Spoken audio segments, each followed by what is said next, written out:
兄弟们，众所周知，上赛季我斥巨资弄了一把火焰刀，而这赛季在短短开服几天，我居然又弄了一把，怎么来的？我得给你们慢慢说道。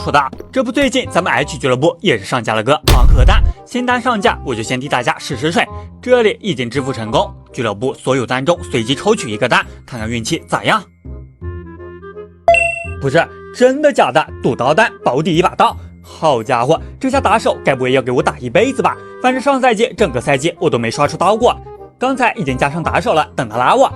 OK， 直接进入队伍，我倒要看看他们怎么带我保底一把刀的。老板好，我是 H 俱乐部的。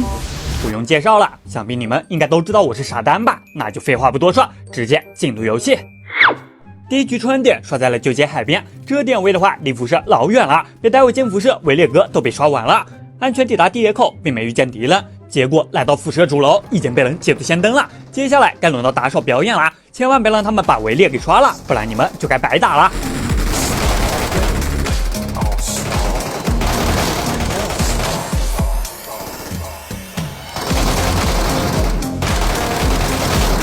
剩下最后一个，我先舔包，7级头，7级甲，维列还在，我就不信你们一把能给我爆刀。神医丝血，来不全血，直接上拳头。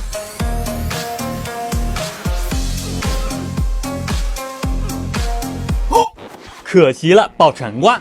火焰刀是金冠，这把白打，虽然说是白打了，不过打手还得给我半空辐射才能射猎，开箱过程就省略了。第一把赚了578万，继续。第二局维列哥爆红，还是白打，撤离赚了531万。第三把还是红冠。513万撤离，接着也是打了好久，别说火焰刀了，金冠都没爆一个，装备变白物倒是给我赚了不少，每局最少都有400万，多的700万，继续，多给我赚点变白物，直接给我打一辈子。